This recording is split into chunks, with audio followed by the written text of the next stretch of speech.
Okay, I'm trying to make a dog box right now for this dog here and maybe for a second dog. So I have a bunch of old plywood that I took apart from a different project. I'm gonna try to use as much of that as I can to make my box. So here's my general idea of what I'm doing. I think I'm gonna make two 24-inch boxes. So I got a 4-foot wide box in total that fits nice in the back of the Tundra here. It's 30 inches deep. It'll fit in between the wheel wells, and I measured my dog, and 30 inches looks like it would be comfortable. It's also going to be 30 inches tall because I measured him, and I know a lot of people make boxes where they don't want him to stand up, but I want him to be able to stand up because on the side I'm going to have windows here. I'm not sure if I'm going to do a sliding window or a hinged one yet.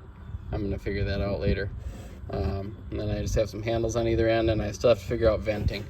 I gotta decide how much venting I need. It's only going to be used in cold weather, so normally he just rides free in the back of the truck. So now I figured out my dimensions, and I just got them marked out on plywood. I'm going to build one box first to make sure it works nice, and then I'll do another. I'm probably not going to have enough wood, but I might find some more in the barn. Check out this old circular saw I'm using. It's a super old Black & Decker one. It's my great grandpa's. It's just been on the farm here forever. It's pretty cool. I got my first two pieces cut now, so I can kind of get an idea of the size. It's sitting on its side right now, so it's going to be taller than it is wide. Now I got some 2x2s, and I'm framing out the front and the back face of the box. I'm just screwing it in with number 6 wood screws. Those are small enough that they don't split the 2x2s. 1.25 inch long. The box is coming along pretty good. You can kind of see how it fits in the truck now. So that's my 1/2 of a box. I still have to cut this side, and I'm actually going to recut the top. I wasn't very precise with my measurements, and it'll have a leak if I don't make another one. I think I'm actually going to cut it just a tiny bit larger, so there's barely an overhang. Okay, I have all the sides on the dog box I'm doing. I'm not putting a floor in it. I might cut a piece of insulation to fit in there, but I'm just going to have straw on the bottom. So now I got to cut in the doors and the vents. Here's my box. I got it all done. I'm just getting it ready for paint. This is what the portion that looks towards the back of the truck is going to look like. Just open up that way. This is primarily a winter box. I won't use it hardly at all in the summer. The bed rail of the truck goes right even with this, so this will be sticking above. Here's my side one. I have latches and a handle on here, but I took them off to get ready for paint. But this will drop, and then he can get his head out. And then I also have a door to get in from the other side, because my dog does ride good loose in the back of the truck. So I can leave this in here and just leave this door open. Then if he wants to get out of the wind, he can go in there, or he can come out in the truck. Overall dimensions, it's 24 inches wide, 30 inches tall, 30 inches deep. I put a 1/2 inch overhang on the roof here, kind of as a drip edge to maybe save it a little longer from the rain. I got a handle on each end. One in the back's in the center. This one's on the one side. It's closer to the bed rail, so I can grab it from outside the truck. The doors are 11 inches wide by 16 inches tall. This head slot here, I just made it even with the rail of the truck bed. So this will lay on the truck bed when it's open. I believe this is 8.5 inches tall. Yeah, it is 8.5 inches tall.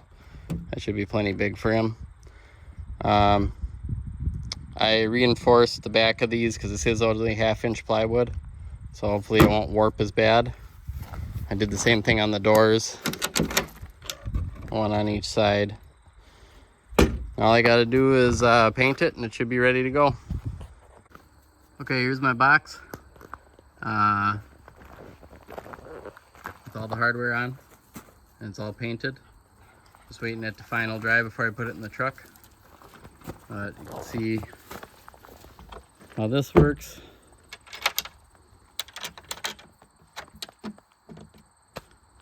It works pretty good.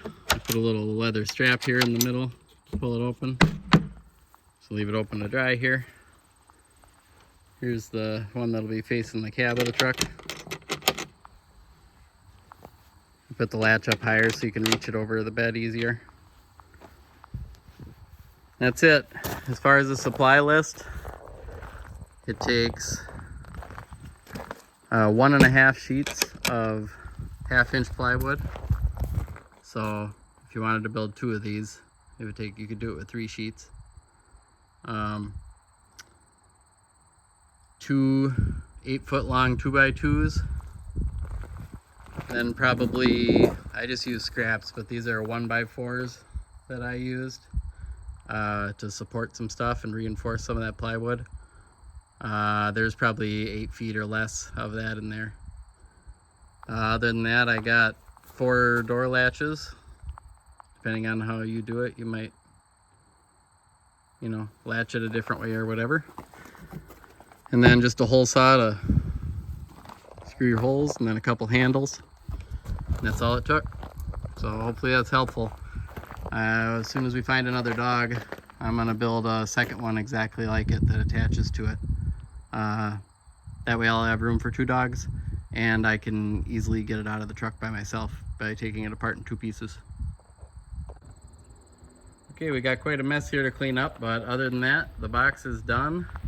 And I'm just waiting for some paint to dry a little more, and then I will throw it in the truck and I'll shoot some video of how it looks in the truck. Okay, so here's what it looks like sitting where it's gonna sit. And this is a 25 Tundra, but this design should work about the same for any full-size pickup. I'm actually getting rid of this truck in a week or so, and I'm going to be getting an older model Tundra, and I'm sure it'll fit just fine. Also, electric tailgates are the worst thing that's ever been invented.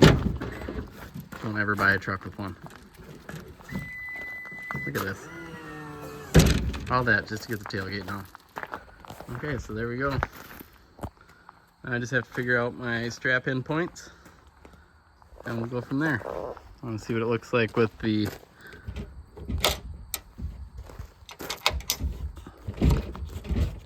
door down. Yeah, that'll sit nicely. So there you can see I have it installed. I'm just gonna put a chain or a strap between the hooks and hold it down on this side. And then I'm gonna put something temporary on this side that's gonna do the same over to this corner. The reason it's temporary is, like I said, that other box is gonna sit on here, so I'm just gonna screw this on for now. Once the second box is attached, then there's no need for this. All right, I consider this project done. This side I just used a chain that went through a hook there on both sides. This side I used just a cam strap. Didn't even use a ratcheting one. I didn't really need to pull on it that hard. On the back side, I am currently using this load bar. It's like what you'd use in the back of a semi-van trailer.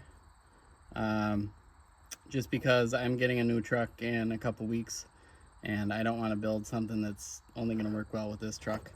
So you'll have to figure out your own solution for tying down the back side or securing it however. Once it's in there nice and tight, it's kind of nice because it's easy to store some other stuff next to it. And it even leaves kind of a little cubby hole there. So, not a bad fit. I'm really happy with it. I was able to get the dog in the box with a bratwurst, but he's sleeping now, so I'm not gonna do it. So I won't have that on film. But overall, it's a good project. A lot of this I just had laying around, so it didn't really cost me almost anything. So, if you guys do the same project, leave a comment down below on any improvements, and maybe I'll incorporate them into the second one.